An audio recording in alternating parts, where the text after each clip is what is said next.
जय हिंद बच्चों, सद्भावना ज्ञान चैनल में आपका स्वागत है। इस वीडियो में हम जानेंगे क्लास 10 के इतिहास अध्याय 1 यूरोप में राष्ट्रवाद का उदय के अभ्यास में दिए गए प्रश्नों के उत्तर। तो आइए वीडियो को स्टार्ट करते हैं। अभ्यास के प्रश्न संख्या 2 है, फ्रांसीसी लोगों के बीच सामूहिक पहचान का भाव पैदा करने के लिए फ्रांसीसी क्रांतिकारियों ने क्या कदम उठाए। तो बच्चों, इसका आंसर है, फ्रांसीसी लोगों के बीच सामूहिक पहचान का भाव पैदा करने के लिए फ्रांसीसी क्रांतिकारियों ने निम्नलिखित कदम उठाए। पहला, एक नया फ्रांसीसी झंडा तिरंगा चुना गया, जिसने पहले के राजध्वज की जगह ले ली। दूसरा, ई स्टेट जनरल का चुनाव सक्रिय नागरिकों के समूह द्वारा किया गया और उसका नाम बदलकर नेशनल असेंबली कर दिया गया।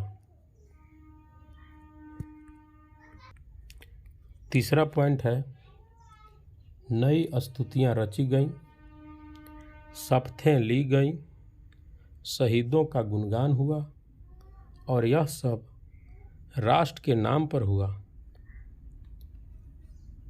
चौथा पॉइंट है, एक केंद्रीय प्रशासनिक व्यवस्था लागू की गई। पांचवा पॉइंट है, सभी नागरिकों के लिए समान कानून बनाए गए। छठा पॉइंट है, आंतरिक आयात निर्यात शुल्क समाप्त कर दिए गए। सातवां पॉइंट है, पेरिस में बोली जाने वाली फ्रेंच भाषा को प्रोत्साहित किया गया। आठवां पॉइंट है, नाप तौल की एक समान व्यवस्था लागू की गई। नवां प्रश्न है, नाप तौल की एक समान व्यवस्था लागू की गई। पितृभूमि और नागरिक जैसे विचारों ने एक संयुक्त समुदाय के विचार पर बल दिया। तीसरा प्रश्न है, मारियान और जर्मनिया कौन थे? जिस तरह उन्हें चित्रित किया गया उसका क्या महत्व था? तो बच्चों, इसका आंसर होगा, मारियान लोकप्रिय ईसाई नाम मारियान एक नारी रूपक है, जिसे फ्रांस में स्वतंत्रता और गणतंत्र का प्रतीक माना गया है। इसे लाल टोपी, तिरंगा, कलगी के साथ दिखाया गया है। मारियान की प्रतिमाएं सार्वजनिक चौराहों पर लगाई गई ताकि जनता को राष्ट्रीय प्रतीक की याद आती रहे। मारियान की छवि सिक्कों और डाक टिकटों पर अंकित की गई। जर्मनिया फ्रांस के मारियान की तरह जर्मनिया जर्मन का एक राष्ट्र रूपक है। जर्मनिया बलूत वृक्ष के पत्तों का मुकुट पहनती है, क्योंकि जर्मन बलूत वीरता का प्रतीक है। इन्हें अमूर्त विचार जैसे स्वतंत्रता, एकता का राष्ट्रीय प्रतीक एवं गणतंत्रता आदि को प्रकट करने के लिए चित्रित किया गया था। चौथा प्रश्न है, जर्मन एकीकरण की प्रक्रिया का संक्षेप में पता लगाएं। इसका आंसर होगा, जर्मन एकीकरण की प्रक्रिया निम्नलिखित प्रकार से पूर्ण हुई डैश। पहला पॉइंट है, 1848 ईस्वी में मध्य जर्मन लोगों ने निर्वाचित संसद द्वारा शासित राष्ट्र राज्य बनाने का प्रयास किया था, लेकिन उदारवादी ताकतें उन्हें दबा दी। दूसरा पॉइंट है, जब प्रसा ने राष्ट्रीय एकीकरण का आंदोलन का नेतृत्व संभाला तो उसे बड़े भूस्वामियों, जंकर्स, सेना और नौकरशाही की मदद मिली। तीसरा पॉइंट, प्रसा का मंत्री प्रमुख ऑटोमान बिस्मार्क था, जिसने 7 वर्षों के दौरान ऑस्ट्रिया, डेनमार्क और फ्रांस को हराकर जर्मन एकीकरण की प्रक्रिया पूरी की।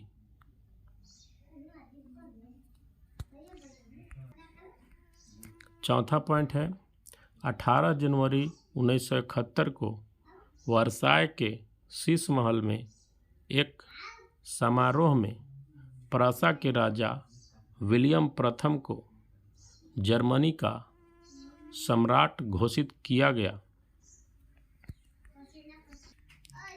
पांचवा प्रश्न है, अपने शासन वाले क्षेत्रों में शासन व्यवस्था को ज़्यादा कुशल बनाने के लिए नेपोलियन ने क्या बदलाव किए?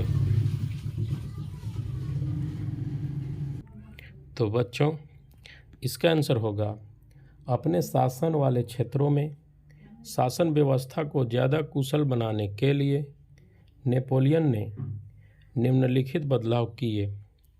पहला, जन्म पर आधारित विशेषाधिकार समाप्त कर दिए गए। दूसरा, संपत्ति के अधिकार को सुरक्षित बनाया गया। तीसरा, सभी लोगों के लिए समान कानून लागू किया गया। चौथा, सामंती व्यवस्था खत्म किया गया। पांचवा, किसानों को भूदासत्व और जागीरदारी शुल्कों से मुक्ति दिलाई गई। छठा, यातायात और संचार व्यवस्था में सुधार किया गया। सातवां, नेपोलियन ने 1804 ईस्वी में एक नागरिक संहिता लागू की, जिसे आमतौर पर नेपोलियन संहिता के नाम से जाना गया। आठवां, मानक नाप तौल के पैमाने चलाए गए और एक राष्ट्रीय मुद्रा चलाई गई। तो बच्चों, अब चर्चा करें कि मोस्ट इम्पोर्टेंट क्वेश्चन नंबर 4 है, ब्रिटेन में राष्ट्रवाद का इतिहास शेष यूरोप की तुलना में किस प्रकार भिन्न था? इसका आंसर होगा, ब्रिटेन में राष्ट्रवाद का इतिहास शेष यूरोप की तुलना से भिन्न था, क्योंकि वहाँ रहने वाले लोगों की परंपराएं भिन्न थी। लंबे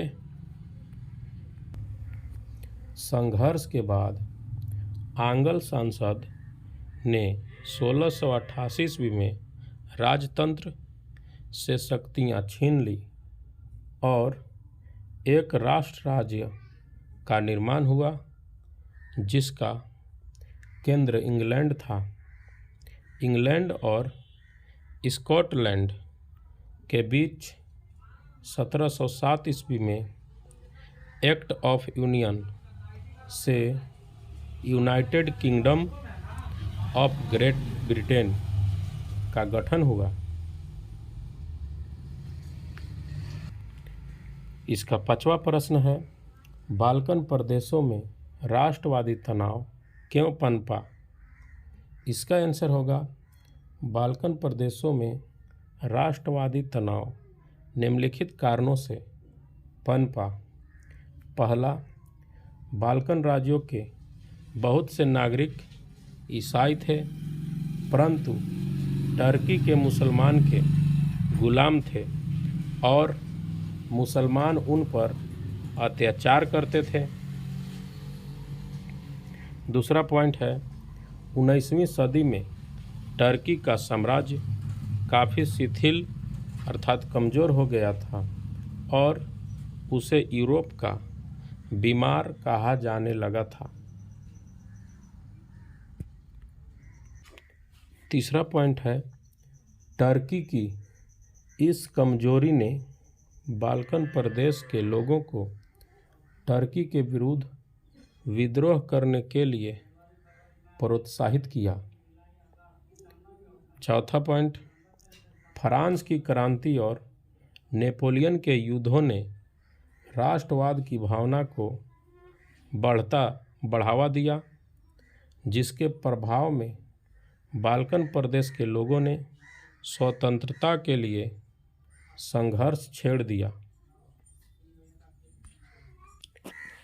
पांचवा पॉइंट है, बाल्कन प्रदेश में यूरोप के कई देश अपना प्रभाव बढ़ाना चाहते थे, इसलिए वे वहाँ की समस्या को और भी उलझनपूर्ण बना दिए। छठा पॉइंट है, रूस, इंग्लैंड और ऑस्ट्रिया अर्थात हंगरी के आपसी स्वार्थों ने बाल्कन प्रदेश में तनाव का वातावरण तैयार कर दिया, जिसके कारण इस इलाके में कई युद्ध हुए। अंततः पहला विश्व युद्ध हुआ। तो बच्चों, इस प्रकार से क्लास 10 के इतिहास के अध्याय 1 यूरोप में राष्ट्रवाद का उदय के अभ्यास में दिए गए मोस्ट इम्पोर्टेंट क्वेश्चन का उत्तर कंप्लीट हुआ।